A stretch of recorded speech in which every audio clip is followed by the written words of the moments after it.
Well, good morning. So good to see you all this morning. I'm so glad you all are here. As Stephen said, my name is Joel Miller. I'm the executive pastor here and have been here since July 1st, I think was my first official day.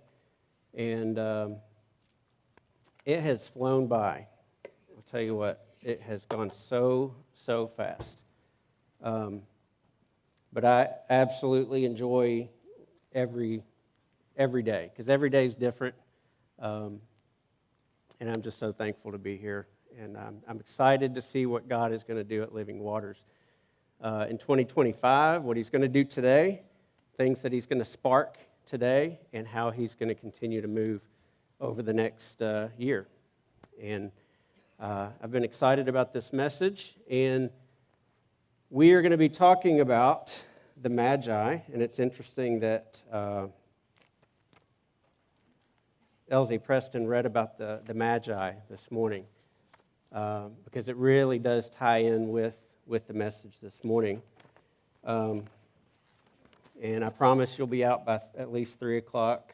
Sorry, it's the same old preacher joke that everybody uses. Sorry, couldn't come up with anything better.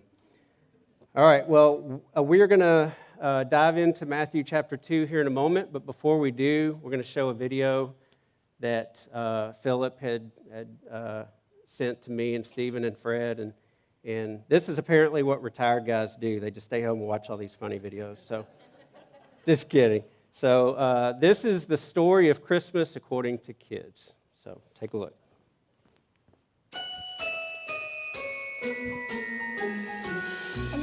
Came to see Mary. She was doing laundry, and then the angel just appeared and she was really scared.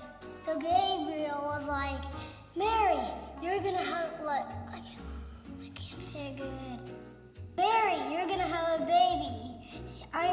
You're gonna have a baby and you will call him Jesus. And then Mary was like, I'm not gonna have a baby yet. I'm only a teenager, I'm not married. Then the angel Gabriel told Joseph that Mary is not lying. You are having a baby. And so they met up. They went to Bethlehem, which was Joseph's old town. They ride a donkey. I don't know. A camel. Oh yeah, a camel. She said, this donkey's fast. They tried to go to a hotel and they asked the keeper for a place to stay. The keeper said, we have no rooms. Literally, no rooms. So Mary and Joseph walked away sadly, but then he said, the only place here in Bethlehem that you can stay is a stable, and then he just pointed the way and they followed. When the shepherds were taking care of the sheep, then they saw angels. The angel said, a new baby is getting born, who is King of the Jews. The angel were singing.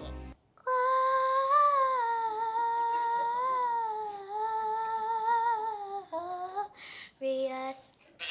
And then the shepherd said, I think we should go there and meet him. The second, I think, said, yeah, I agree with you. And the other said, yeah, me too. They had to walk through a bunch of grass and bushes, maybe have to camp out a night. And then the wise men heard about it. And then a star appeared. We should probably follow that star. It's pointing down to the barn. So maybe we should follow it. Maybe. So the wise men went to Jesus. They gave them gifts. A stuffed animal, like a hippo one, that I have at home. Some diapers, and some wipes, and some milk, some shoes, some Jordans. Gold ring and Latimer. And I don't know how I would survive in that barn. Too stinky, too crowded, and ugh. I think he probably pooped because the room was very smelly. Thank you for coming. He's adorable. He's gonna be our best friend. I love you, and you the best baby I ever seen. There, I said it. the new baby is going to change the world.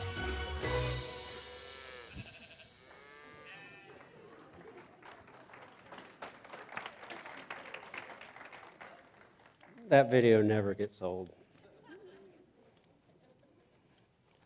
There's so many great parts in that. This donkey's fast. I love that. All right, so we're going to read in Matthew chapter 2. We're going to look at verses 1 through 11, or 1 through 12.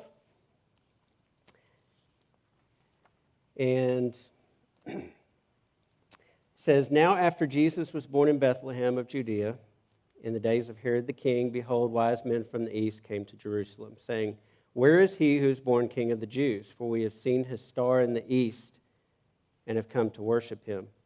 When Herod the king heard this, he was troubled, and all Jerusalem with him.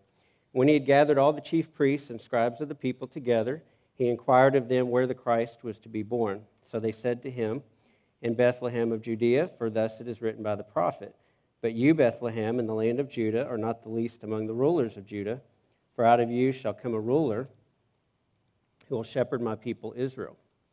Then Herod, when he had secretly called the wise men, determined from them what time the star had appeared.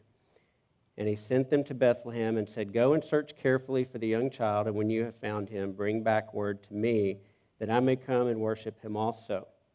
When they heard the king, they departed, and behold, the star which they had seen in the east went before them, till it came and stood over where the young child was. When they saw the star, they rejoiced with exceedingly great joy. And when they had come into the house, they saw the young child with Mary his mother, and fell down and worshipped him. And when they had opened their treasures, they presented gifts to him, gold, frankincense, and myrrh. Then, being divinely warned in a dream that they should not return to Herod, they departed for their own country another way." So before I get started, I wanted to just mention this book that Pastor Stephen had given to me, and he had been using it in his last two messages. And this is called "Christmas, the Rest of the Story" by Rick Renner, highly trusted Bible scholar and teacher. And he digs into like Jewish history and Greek history and historians, and he just really brings out context, just amazing things that maybe we wouldn't even see in Scripture, and that's where I'm drawing a lot of my historical context, and I would just really recommend that. You can also find him on YouTube. Renner Ministries is his channel. It's really, really, really good stuff. So I do want to share before we dive into this. This is not a typical Christmassy kind of message. It's going to, hopefully my prayer is that it challenges you, that it makes you a little bit uncomfortable, and gets you out of your comfort zone, that it gets me out of my comfort zone.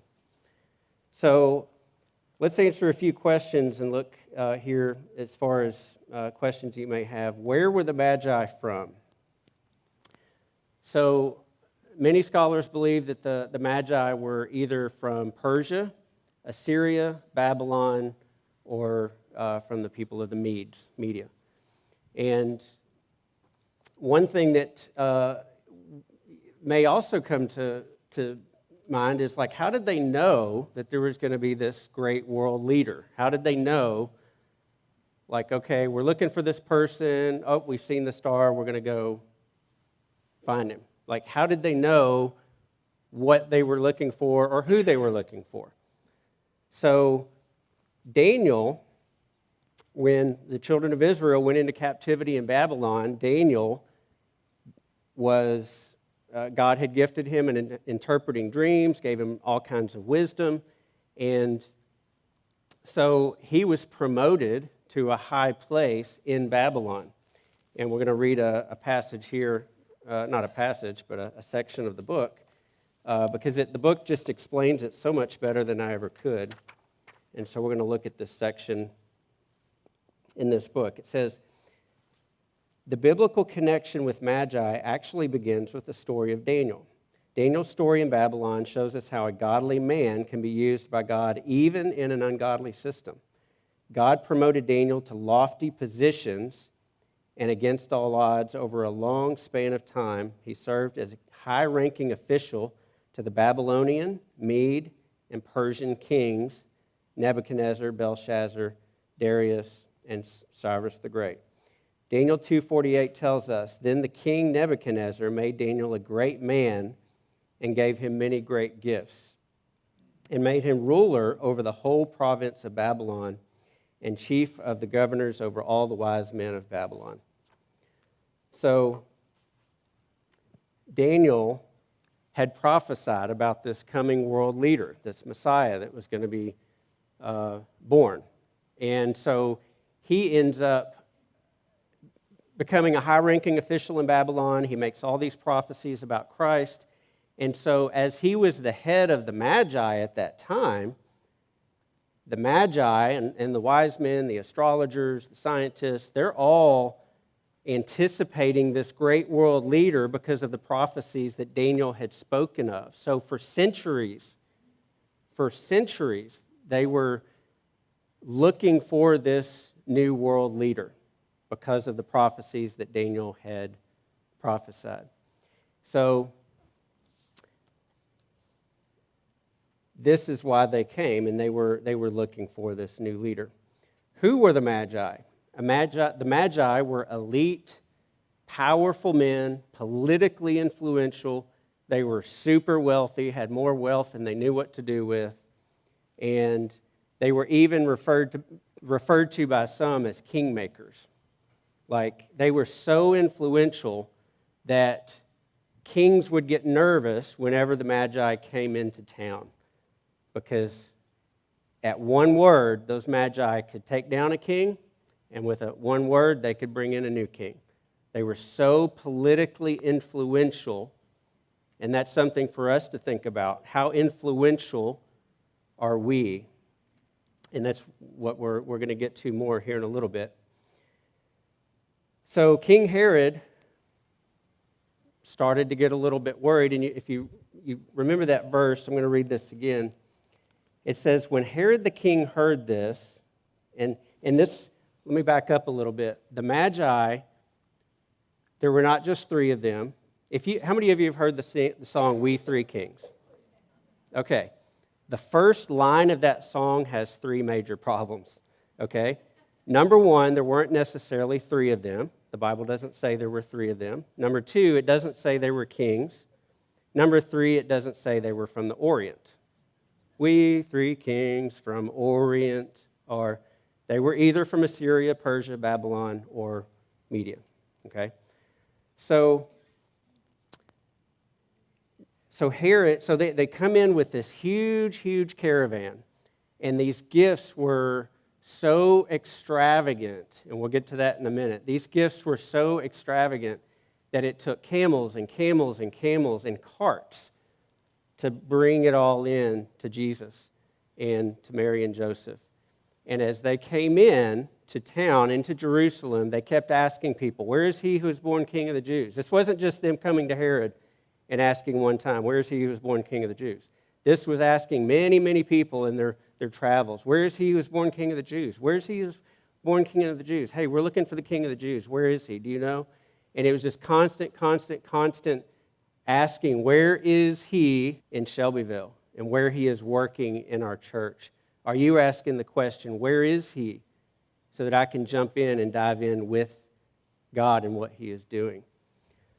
So it goes on here into verse 3, and it says, "When Herod the king heard this, he was troubled, and all Jerusalem with him."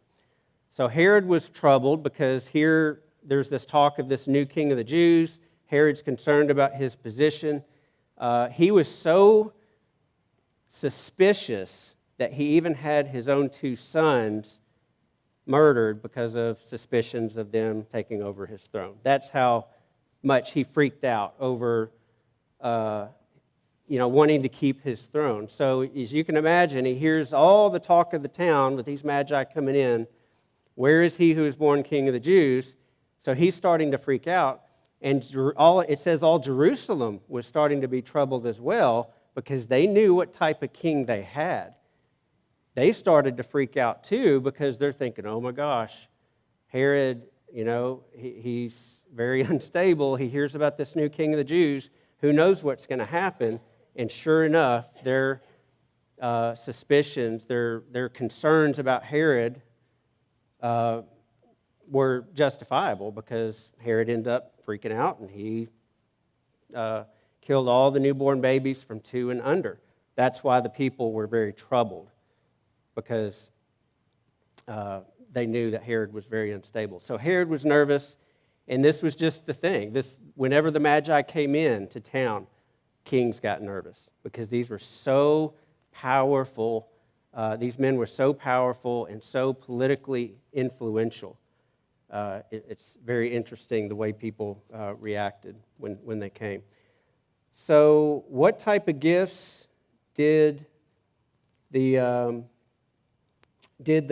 Magi bring? These were the gifts that it mentions are gold, frankincense, and myrrh.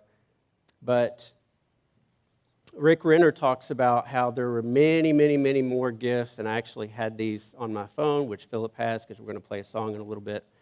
So I'm just going to try to go by memory, but there was ebony, there was ivory, there were beds, there was furniture, there was tusks that had ornate carvings in them, furniture with embedded stones, all kinds of lavish gifts that was believed to be a fortune, an absolute fortune that they were bringing. This wasn't just 3 men each with a box, gold, frankincense, and myrrh. They probably mentioned those because those 3 because they were probably the most abundant of all the gifts that were brought. And they were the most significant. Gold represents purity, and it was the highest quality of gold. Frankincense was used, over 600 pounds a year was used in the temple and the sacrifices, and then myrrh was used in burial and embalming. So those were probably the most significant and maybe the ones that were in the most abundance, but there were many, many gifts that came, and these Magi brought their best. They brought their best to Jesus. That's what we're going to be challenged with today, is how do we bring our best? So my question to you this morning is, what will you bring? And it's so interesting the way God kind of worked all this together, with Julia asking that same question every Sunday. What will you bring Jesus? What will you bring Jesus? She didn't know that I was going to be preaching the last message in this series, and it was going to be about the Magi and what they brought to Jesus. So what are you going to bring Jesus? And I want to challenge you with this question. If what you bring to Jesus doesn't make you uncomfortable, is it enough? If what you bring to Jesus isn't making you uncomfortable, are you bringing enough? Are you adding fasting to your prayers? Are you going deep in prayer and not just asking, Lord, protect my family and keep us from sickness and presenting these needs, but are you actually going deep into prayer to where you're saying, Lord, here am I, send me. Whatever you want me to do, wherever you want me to go, search my heart. Is there any wicked way in me? How deep is your prayer life? What are you willing to bring to Him that makes for a sacrifice? These Magi sacrificed a lot in what they brought to Jesus. It's believed that they were gone from 3 to 12 months traveling the deserts, and 800 to 1,200 miles is what they believed that they had traveled. Whether they were from Babylon, Assyria, Persia, or Media, whichever one of those places it was at least 800 miles, as much as possibly 1,200 miles. They sacrificed a lot.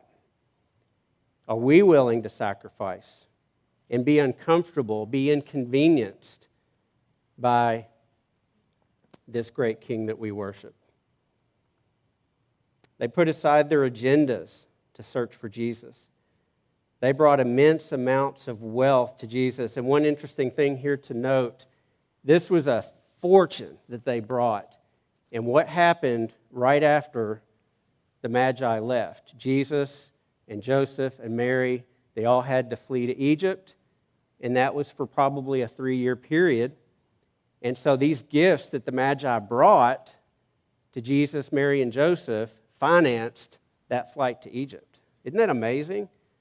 To think that God knew what was going to happen, everything had been prophesied, and God provided for their trip to Egypt by financing all the travel, the food, the water, the places they would have to stay in Egypt. And Egypt was not an inexpensive place to live. Very, very, very expensive. People lived lavishly and wealthy, and it was a very expensive place to live, and God provided that money, that wealth for them to be able to travel.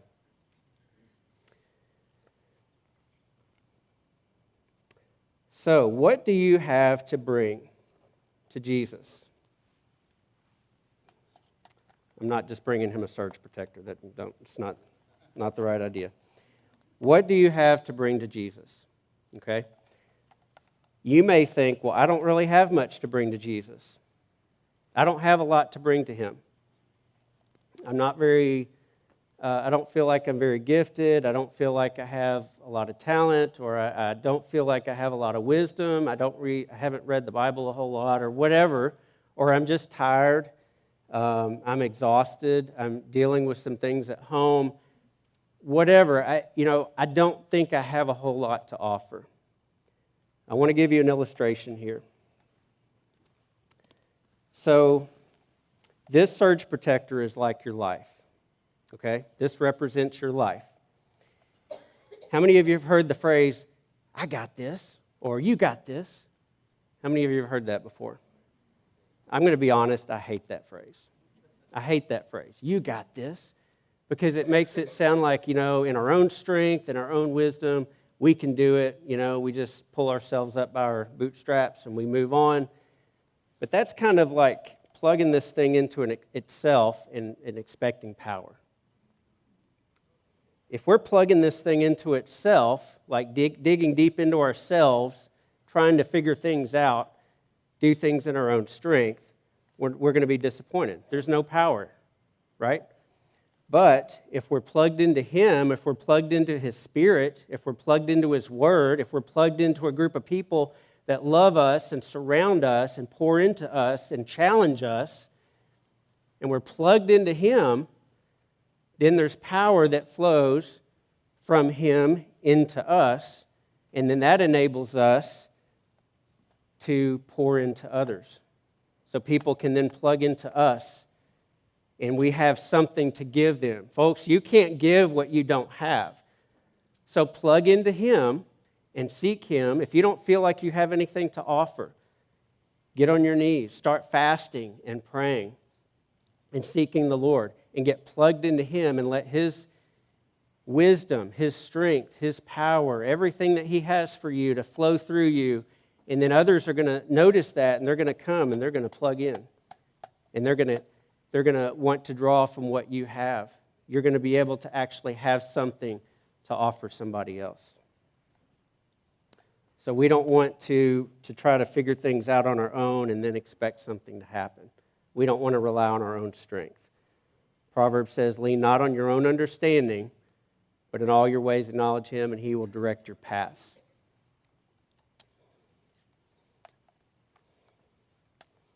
So what can you offer to Jesus? What do you have to offer to him?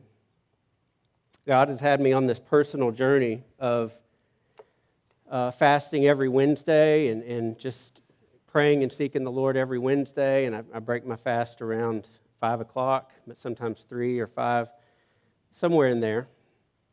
And of course, fasting is uncomfortable. I hate fasting, to be honest. I don't like it. I love to eat. And I've also started joining another brother in fasting at the beginning of each month. And so I just wanted to share this little bit with you because I feel like it's significant to challenge all of us. So I was just maybe an hour or two from finishing my fast, and I was in the gathering place here, and it was just almost time, to finish this fast. And this type of fast that the Lord's had me on is just a water fast. Like, I used to do liquid fasts where I didn't eat any food, but I would just do liquids. Well, I would end up drinking coffee all day or Gatorade all day and enjoy the fast because of all that I could drink, And then the Lord convicted me. He's like, this fast is not about enjoying it. Like in Isaiah, he says, he rebukes the people. He says, is this a fast for me? For me? He says that twice, for me. Is this a fast for me? For me? And so that it really convicted me. So I'm like, okay, Lord, no coffee on fasting day, no Gatorade on fasting day, whatever, that I like. And so I started just doing water. So I was in the gathering place, and it was maybe a couple hours before I was to break my fast. And I was meeting with Pastor Steve, and I went over to the Keurig machine, made a cup of coffee, and I was just about to enjoy it, 1 half and half, 3 hazelnut. That's always my thing. And I'm just about to drink it, and the Lord said, He didn't say, I want you to understand the nature of God, okay? He didn't say, you better not drink that. Your fast isn't over. You better not drink that. He didn't. It was like, He said, am I worthy enough to just go ahead and wait until you break your fast? Am I worthy enough to give me another hour or hour and a half or whatever it was to the point where I was going to break my fast? And I haven't done this perfectly. I mean, there was one day I broke my fast as I was here at the church. I'm like, I've got to eat something. I've got to eat something. I went into the nursery and ate the animal crackers. That's how I broke my fast one day. I'm like, this is terrible, I didn't break my fast with prayer and consecration. Lord, thank you for this day. Thank you for giving me strength to break this, to fast today. I was just like, where's food? Where's food? Oh, nursery has animal crackers, And so, but in that moment, in the gathering place, I had this cup, and it was just like a drink offering to the Lord, and I just poured it out. Like, yes, Lord, you're worthy of a cup of coffee. My goodness. And so, and this is just a 1-day-a-week fast, folks. I mean, how much more could we really give the Lord? How much can we really give Him that challenges us? Like the Magi didn't just, book a flight. They couldn't just book a flight and be there in, 45 minutes or an hour. This was months of traveling in the desert and in the heat and sand blowing in their faces, and it was inconvenient. It was a challenge. Philippians 1:27 says, for unto you it is given in behalf of Christ not only to believe on Him, but also to suffer for His name's sake. Are we just at a point in life where we believe in Him, and we're believing Him for miracles, we're believing on Him for everything good that He has for us, or are we also suffering for His name's sake? I want to share a story with you here about my oldest sister, Mary Ann. My oldest sister, Mary Ann, had 2 girls, Leslie and Jessica. And Jessica seemed to be the favored one. My sister, Mary Ann, would take her out and do all the shopping and get her clothes and different things. And Leslie, according to what she had shared with me, was beaten. She was abused by my sister, by her mom. And she went through just horrific treatment. She felt rejected. She felt alone. She felt unloved. And on November 21st of 2003, my sister, Mary Ann, passed away of a drug overdose. She had attempted to take her life a number of times and finally succeeded, November 21st of 2003. My niece Leslie had said that she didn't cry at the funeral, and I don't remember really many details there at the funeral, but she said she didn't cry. She was relieved. Just try to be understanding here. She was relieved that she was dead because she wasn't going to be beaten anymore. She wasn't going to be suffering anymore. And this is just where she was. And so she was really hurting. And so she's been dealing with bitterness for years and years and years. And I went there about a week ago to connect with they live in Campbellsville, and I connected with both of my nieces, and I took them to their mom's gravesite. Jessica broke down weeping and crying. Leslie, on the other hand, just couldn't bring herself to do it. My sister had also left a man who was really, really, really good to her for another man who was not very good to her. And so when we were at the gravesite, Leslie had looked under this tablet that had an inscription on it that was laying near the gravestone, and she lifted it up and saw a letter under there that she'd written, and I didn't know what she was doing, but she lifted it up and put it down and said, "Well, I see you haven't read the last letter that I wrote." She is really hurting and really broken. And this morning, I received a text. Last night, as I was preparing my message and finishing things up on my message, we were texting back and forth, and I really felt like I just needed to be responsive quickly. And she talked about wanting to go visit her other stepdad that Mary Ann, her mom, had left, and that she wanted to have some closure on things. And she said, "I just need to," and this is the text I saw this morning when I woke up. She said, "I just need to find that thing that makes me lose it." And when she says to make me lose it, she's talking about just breaking down and weeping and just letting it all go. I'm looking for that thing that makes me lose it. So, folks, what if we have some Leslies right here in our midst? Right here at Living Waters. What if we have some Mary Anns right here in our midst? What if they're coming in, but they don't really feel connected, and then they don't come back the next Sunday?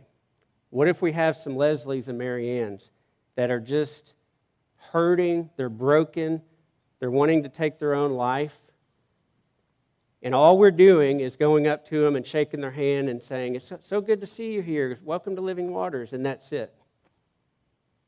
And that's it. Are we tenacious enough to, when people come in here, that we connect to them and we say, "Man, it's so good to see you here.